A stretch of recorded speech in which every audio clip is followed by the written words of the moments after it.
Mateo Kapitulo 15 versikulo 1 hanggang 39 ADB.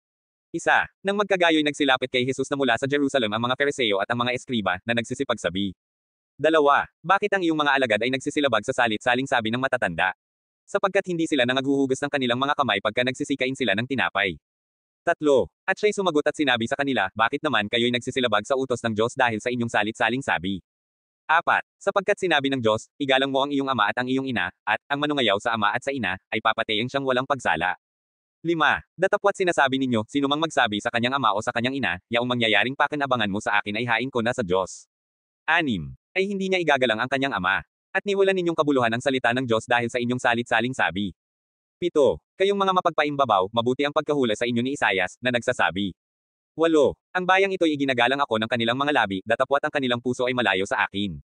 9. Datapwat walang kabuluhan ang pagsamba nila sa akin, na nagtuturo ng kanilang pinakaaral ang mga utos ng mga tao. 10. At pinalapit niya sa kanya ang karamihan, at sa kanila'y sinabi, pakinggan ninyo, at unawain. 11. Hindi ang pumapasok sa bibig ang siyang nakakahawa sa tao, kundi ang lumalabas sa bibig, ito ang nakakahawa sa tao. 12. Nang magkagayoy nagsilapit ang mga alagad, at sa kanya'y sinabi, nalalaman mo bagang nangagdamdam ang mga Fariseo, pagkarinig nila ng pananalitang ito. 13. Datapwat sumagot siya at sinabi, ang bawat halamang hindi itinanim ng aking ama na nasa kalangitan, ay bubunutin. 14. Pabayaan ninyo sila, sila'y mga bulag na taga-akay. At kung ang bulag ay umakay sa bulag, ay kapwa sila mga huhulog sa hukay. 15.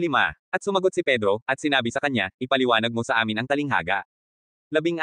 At sinabi niya, kayo baga na may wala pa ring pag-iisip. 17. Hindi pa baga ninyo nalalaman, na ang anumang pumapasok sa bibig ay tumutuloy sa tiyan, at inilalabas sa daanan ng dumi. 18. Datapwat ang mga bagay na lumalabas sa bibig ay sa puso nang gagaling, at siyang nakakahawa sa tao. 19.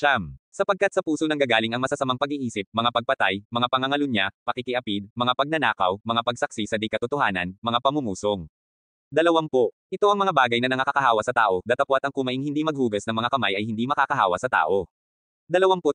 At umalis doon si Jesus, at lumigpit sa mga sakop ng Tyro at Sidon. 22. At narito, ang isang babaeng Kananea na lumabas sa mga hangganang yaon, at nagsisigaw, na nagsasabi, kahabagan mo ako, o Panginoon, ikaw na anak ni David, ang aking anak na babae ay pinahihirapang lubha ng isang demonyo. 23. Datapwat siya'y hindi sumagot ng anumang salita sa kanya. At nilapitan siya ng kanyang mga alagad at siya'y pinamanhikan, na nangagsasabi, paalisin mo siya, sapagkat nagsisisigaw siya sa ating hulihan. 24. Datapwat siya'y sumagot at sinabi, hindi ako sinugo kundi sa mga tupang nanggaligaw sa bahay ni Israel. 25. Datapwat lumapit siya at siya'y sinamba niya, na nagsasabi, Panginoon, saklolohan mo ako. 26. At siya'y sumagot at sinabi, hindi marapat na kunin ang tinapay sa mga anak at itapon sa mga aso. 27. Datapwat sinabi niya, oo, Panginoon, sapagkat ang mga aso man ay nagsisikain ng mga mumo na nangalalaglag mula sa dulang ng kanilang mga Panginoon. 28. Nang magkagayoy sumagot si Jesus at sinabi sa kanya, o babae, malaki ang pananampalataya mo, mangyari sa iyo ayon sa ibig mo. At gumaling ang kanyang anak mula sa oras na yaon.